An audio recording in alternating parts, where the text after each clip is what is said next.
धनतेरस की उत्पत्ति बहुत समय पहले, जब देवता और दानवों के बीच अमरत्व प्राप्त करने के लिए संघर्ष शुरू हुआ, तब भगवान विष्णु के आदेश पर देवताओं और असुरों ने मिलकर समुद्र मंथन करने का निश्चय किया। इस महासमुद्र मंथन से 14 अद्भुत रत्न निकले, जिनमें से एक रत्न थे भगवान धन्वंतरी।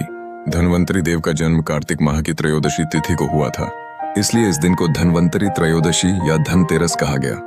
धन शब्द केवल धन संपत्ति का प्रतीक नहीं है, बल्कि यह स्वास्थ्य और समृद्धि दोनों का प्रतिनिधित्व करता है। क्योंकि धन्वंतरी देव केवल आयुर्वेद के जनक ही नहीं थे, बल्कि उन्होंने मानव जाति को रोग मुक्त और दीर्घायु जीवन का वरदान दिया। धन्वंतरी देव का अवतार। समुद्र मंथन के दौरान जब मंथन की गति तेज हुई, तो समुद्र से सबसे पहले भगवान धन्वंतरी प्रकट हुए।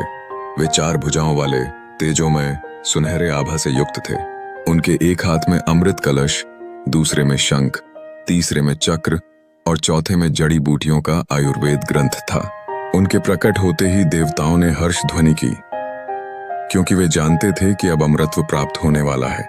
धन्वंतरी देव को वैद्यराज यानी देवताओं के चिकित्सक कहा गया। उन्होंने मनुष्य और देवताओं दोनों को आरोग्य, स्वास्थ्य और दीर्घायु का ज्ञान दिया। धन्वंतरी और आयुर्वेद का संबंध। भगवान धन्वंतरी को आयुर्वेद का जनक माना जाता है। उन्होंने बताया कि असली धन सोना चांदी नहीं, बल्कि स्वास्थ्य है, क्योंकि यदि शरीर स्वस्थ है, तभी हम धन, परिवार और जीवन का आनंद ले सकते हैं। कथाओं में कहा गया है कि धन्वंतरी देव ने ही चरक संहिता और सुश्रुत संहिता जैसे आयुर्वेद ग्रंथों की नींव रखी। इसी कारण चिकित्सक वर्ग आज भी उन्हें वैद्य धन्वंतरी भगवान के रूप में पूजते हैं। भारत के कई हिस्सों में आज भी धनतेरस के दिन डॉक्टर, वैद्य और चिकित्सा से जुड़े लोग भगवान धन्वंतरी की आराधना करते हैं। धनतेरस का गूढ़ अर्थ।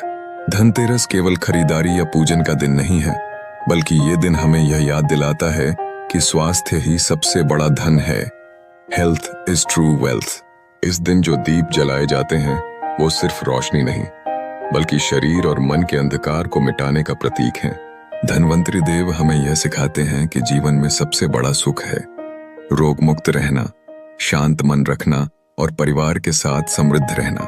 संक्षिप्त सार। इस प्रकार धनतेरस का प्रारंभ समुद्र मंथन से हुआ, जब भगवान धन्वंतरी ने अपने हाथों में अमृत लेकर प्रकट होकर संसार को स्वास्थ्य और आयुर्वेद का अमूल्य उपहार दिया।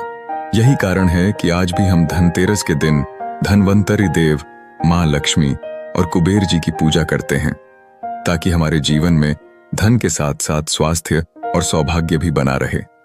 धनतेरस की उत्पत्ति बहुत समय पहले, जब देवता और दानवों के बीच अमृत